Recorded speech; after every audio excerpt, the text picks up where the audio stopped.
it chapter by chapter, one bite at a time. So many adventures and mountains we can climb. Take it word for word, line by line, one bite at a time.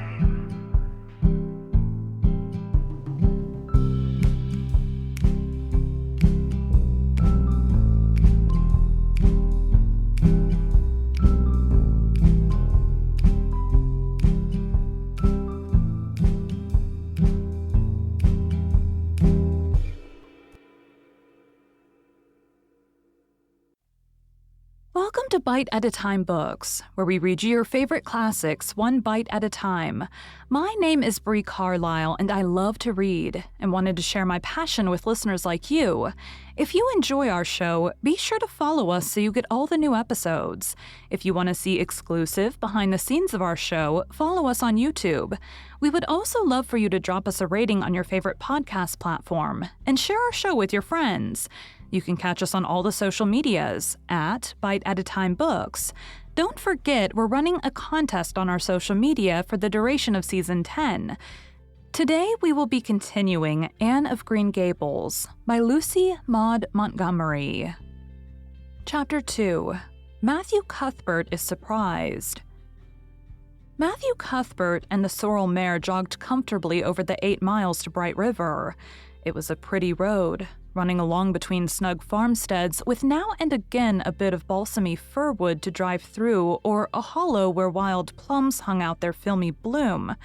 The air was sweet with the breath of many apple orchards, and the meadows sloped away in the distance to horizon mists of purple and white, while the little birds sang as if it were the one day of summer in all the year.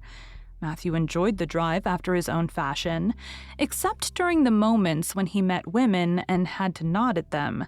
For in Prince Edward Island, you're supposed to nod to all and sundry you meet on the road, whether you know them or not. Matthew dreaded all women except Marilla and Mrs. Rachel. He had an uncomfortable feeling that the mysterious creatures were secretly laughing at him. He may have been quite right in thinking so, for he was an odd-looking personage with an ungainly figure and long iron gray hair that touched his stooping shoulders, and a full, soft brown beard which he had worn ever since he was 20. In fact, he had looked at 20 very much as he looked at 60, lacking a little of the grayness. When he reached Bright River, there was no sign of any train.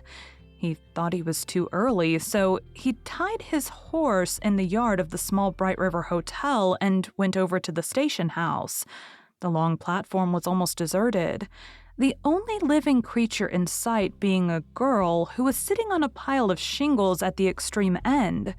Matthew, barely noting that it was a girl, sidled past her as quickly as possible without looking at her.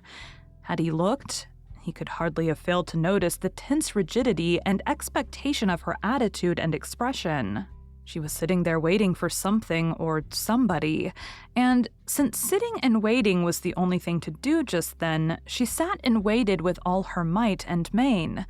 Matthew encountered the station master locking up the ticket office preparatory to going home for supper and asked him if the 5:30 train would be soon along. "The 5:30 train has been in and gone half an hour ago," answered that brisk official. "But there was a passenger dropped off for you, a little girl. She's sitting out there on the shingles. I asked her to go into the ladies' waiting room, but she informed me gravely that she preferred to stay outside. There was more scope for the imagination, she said. She's a case, I should say." "I'm not expecting a girl," said Matthew blankly.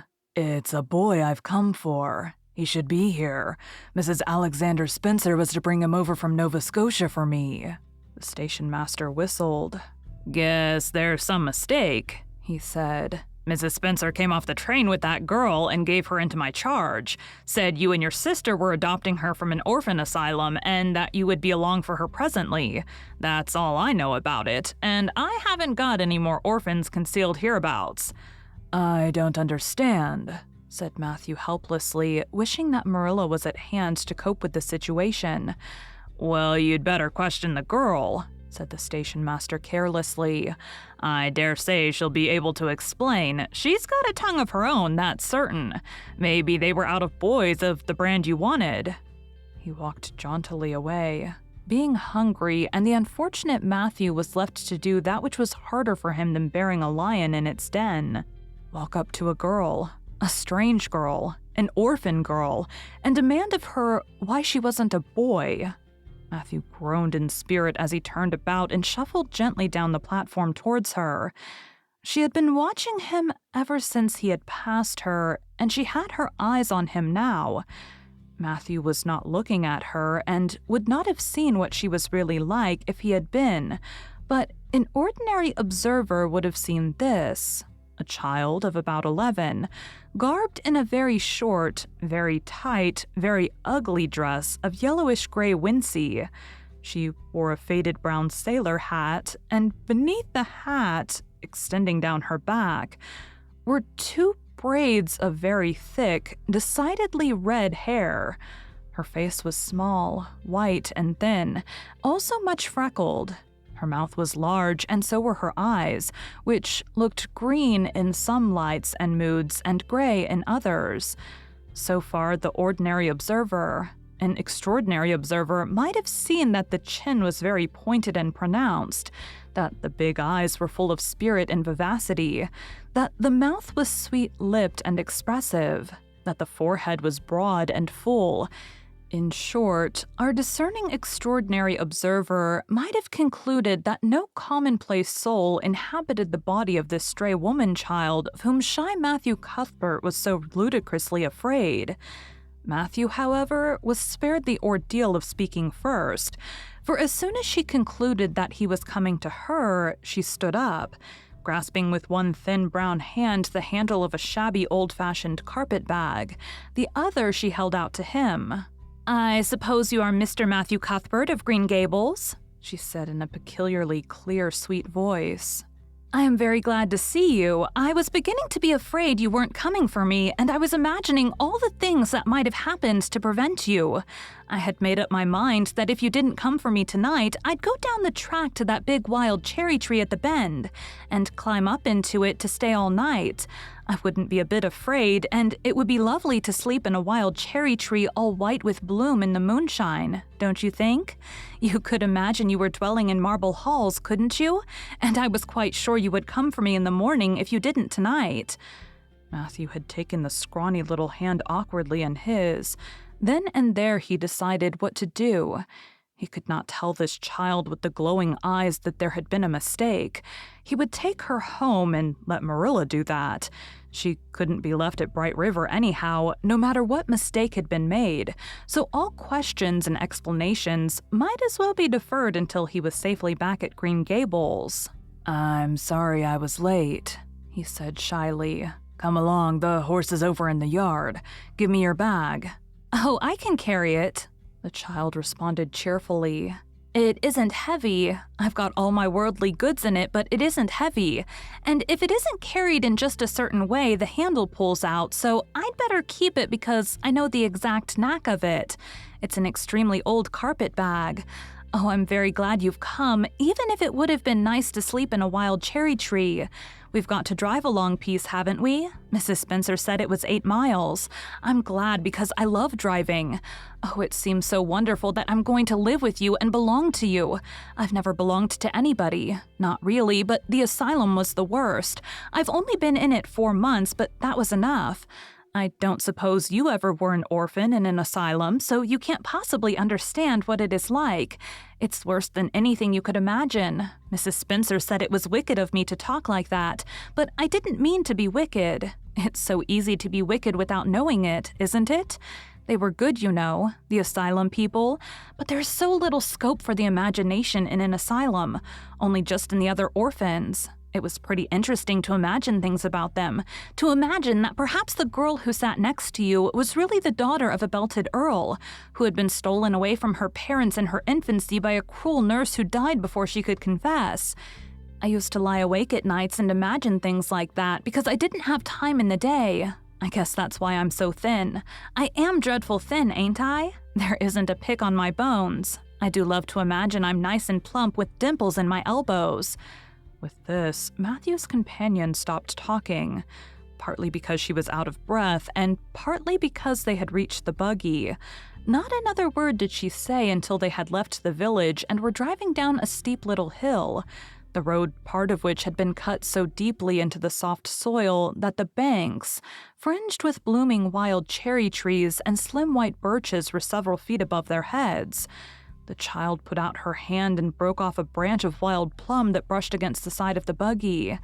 "Isn't that beautiful? What did that tree, leaning out from the bank all white and lacy, make you think of?" she asked. "Well, now, I don't know," said Matthew. "Why, a bride, of course. A bride all in white with a lovely misty veil. I've never seen one, but I can imagine what she would look like. I don't ever expect to be a bride myself. I'm so homely, nobody will ever want to marry me unless it might be a foreign missionary. I suppose a foreign missionary mightn't be very particular, but I do hope that someday I shall have a white dress.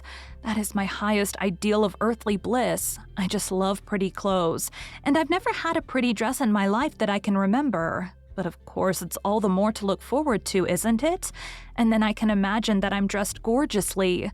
This morning when I left the asylum, I felt so ashamed because I had to wear this horrid old wincey dress. All the orphans had to wear them, you know. A merchant in Hopeton last winter donated 300 yards of wincey to the asylum. Some people said it was because he couldn't sell it, but I'd rather believe that it was out of the kindness of his heart, wouldn't you? When we got on the train, I felt as if everybody must be looking at me and pitying me. But I just went to work and imagined that I had on the most beautiful pale blue silk dress, because when you are imagining, you might as well imagine something worthwhile. And a big hat all flowers and nodding plumes, and a gold watch and kid gloves and boots. I felt cheered up right away, and I enjoyed my trip to the island with all my might. I wasn't a bit sick coming over in the boat. Neither was Mrs. Spencer, although she generally is. She said she hadn't time to get sick watching to see that I didn't fall overboard. She said she never saw the beat of me for prowling about, but if it kept her from being seasick, it's a mercy I did prowl, isn't it? And I wanted to see everything that was to be seen on that boat, because I didn't know whether I'd ever have another opportunity. Oh, there are a lot more cherry trees all in bloom. This island is the bloomiest place. I just love it already. And I'm so glad I'm going to live here. I've always heard that Prince Edward Island was the prettiest place in the world, and I used to imagine I was living here. But I never really expected I would. It's delightful when your imaginations come true, isn't it? But those red roads are so funny. When we got into the train at Charlottetown and the red roads began to flash past, I asked Mrs. Spencer what made them red, and she said she didn't know, and for pity's sake not to ask her any more questions. She said I must have asked her 1,000 already. I suppose I had, too, but how are you going to find out about things if you don't ask questions? And what does make the roads red? "Well, now, I don't know," said Matthew. "Well, that is one of the things to find out sometime. Isn't it splendid to think of all the things there are to find out about? It just makes me feel glad to be alive. It's such an interesting world. It wouldn't be half so interesting if we know all about everything, would it? There'd be no scope for the imagination then, would there? But am I talking too much? People are always telling me I do. Would you rather I didn't talk? If you say so, I'll stop. I can stop when I make up my mind to it, although it's difficult." Matthew, much to his own surprise, was enjoying himself. Like most quiet folks, he liked talkative people when they were willing to do the talking themselves, and did not expect him to keep up his end of it. But he had never expected to enjoy the society of a little girl. Women were bad enough in all conscience, but little girls were worse. He detested the way they had of sidling past him timidly with sidewise glances, as if they expected him to gobble them up at a mouthful if they ventured to say a word. That was the Avonlea type of well-bred little girl, but this freckled witch was very different, and although he found it rather difficult for his slower intelligence to keep up with her brisk mental processes, he thought that he kind of liked her chatter, so he said as shyly as usual, "Oh, you can talk as much as you like. I don't mind." "Oh, I'm so glad. I know you and I are going to get along together fine. It's such a relief to talk when one wants to and not be told that children should be seen and not heard. I've had that said to me 1,000,000 times if I have once. And people laugh at me because I use big words, but if you have big ideas, you have to use big words to express them, haven't you? Well, now that seems reasonable, said Matthew. Mrs. Spencer said that my tongue must be hung in the middle, but it isn't. It's firmly fastened at one end. Mrs. Spencer said your place was named Green Gables. I asked her all about it, and she said there were trees all around it. I was gladder than ever. I just love trees, and there weren't any at all about the asylum. Only a few poor weeny-teeny things out in front with little whitewashed cagey things about them. They just looked like orphans themselves, those trees did. It used to make me want to cry to look at them. I used to say to them, oh, you poor little things. If you were out in a great big woods with other trees all around you and little mosses and June bells growing over your roots and a brook not far away and birds singing in your branches, you could grow, couldn't you? But you can't where you are. I know just exactly how you feel, little trees.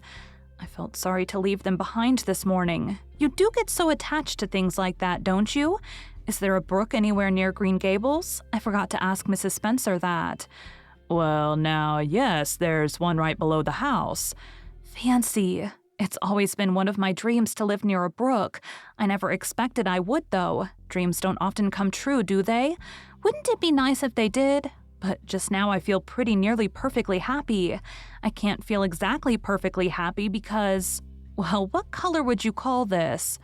She twitched one of her long glossy braids over her thin shoulder and held it up before Matthew's eyes. Matthew was not used to deciding on the tints of ladies' tresses, but in this case there couldn't be much doubt. It's red, ain't it? He said.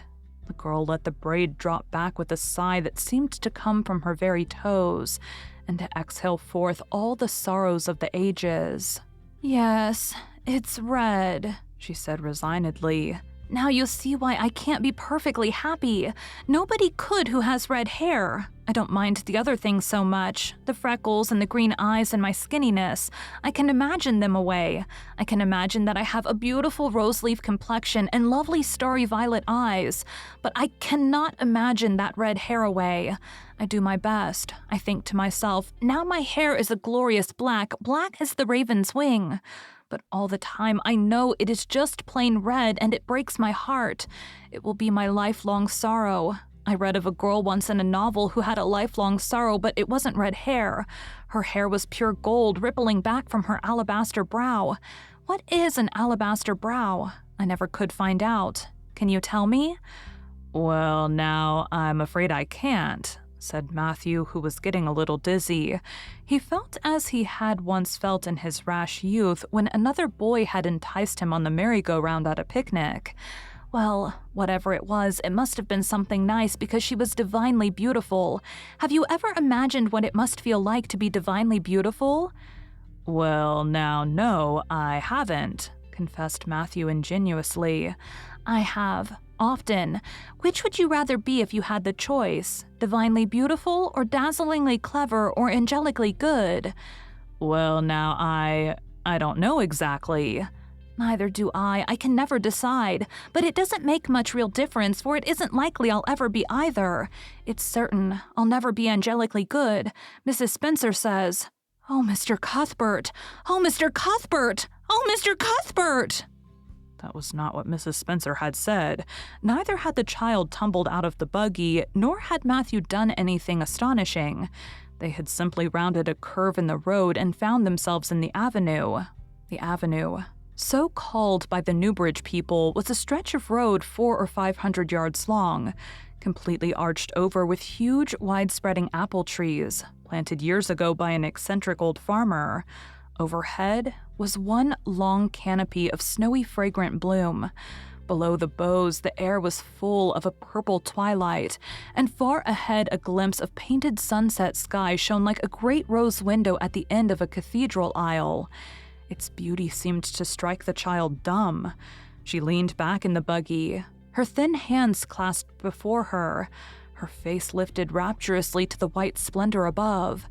Even when they had passed out and were driving down the long slope to Newbridge, she never moved or spoke.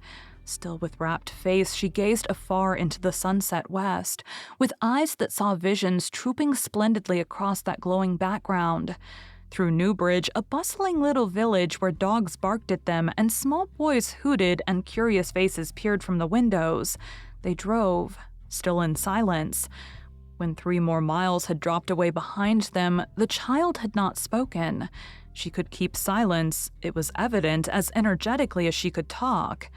"I guess you're feeling pretty tired and hungry," Matthew ventured to say at last, accounting for her long visitation of dumbness with the only reason he could think of. "But we haven't very far to go now, only another mile." She came out of her reverie with a deep sigh and looked at him with the dreamy gaze of a soul that had been wandering afar, star-led. "Oh, Mr. Cuthbert," she whispered. "That place we came through, that white place, what was it?" "Well, now you must mean the avenue," said Matthew after a few moments' profound reflection. "It is kind of a pretty place." "Pretty? Oh, pretty doesn't seem the right word to use, nor beautiful either. They don't go far enough. Oh, it was wonderful, wonderful. It's the first thing I ever saw that couldn't be improved upon by imagination. It just satisfies me here." She put one hand on her breast. "It made a queer, funny ache, and yet it was a pleasant ache. Did you ever have an ache like that, Mr. Cuthbert?" "Well, now I just can't recollect that I ever had."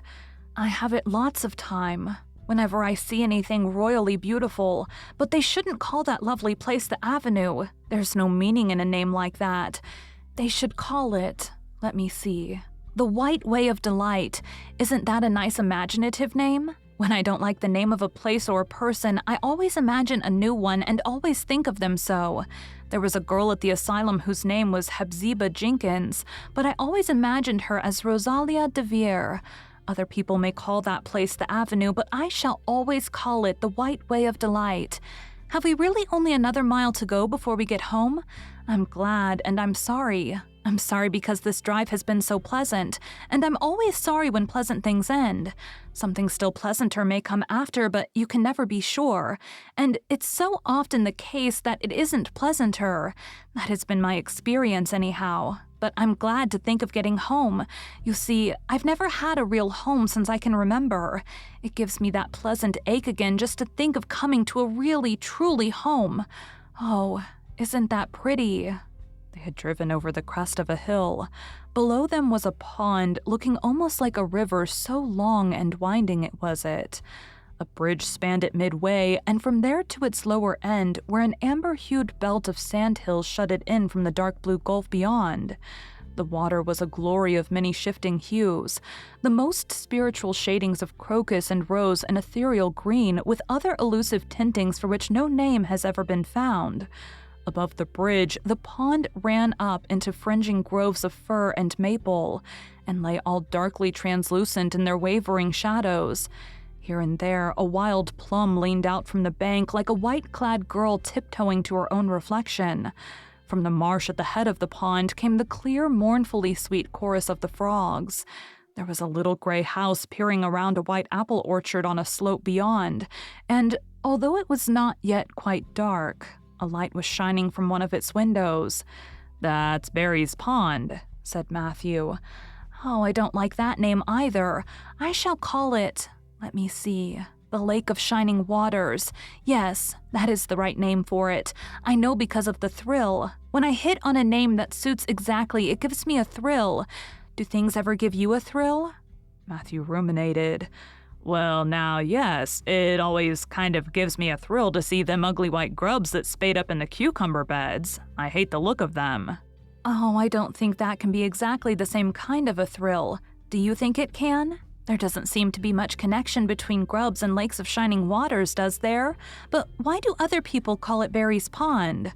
"I reckon because Mr. Barry lives up there in that house. Orchard Slope's the name of his place. If it wasn't for that big bush behind it, you could see Green Gables from here, but we have to go over the bridge and round by the road, so it's near half a mile further." "Has Mr. Barry any little girls?" "Well, not so very little either. About my size?" "He's got one about 11. Her name is Diana." "Oh." with a long indrawing of breath. What a perfectly lovely name. Well, now, I don't know. There's something dreadful heathenish about it, seems to me. I'd rather Jane or Mary or some sensible name like that.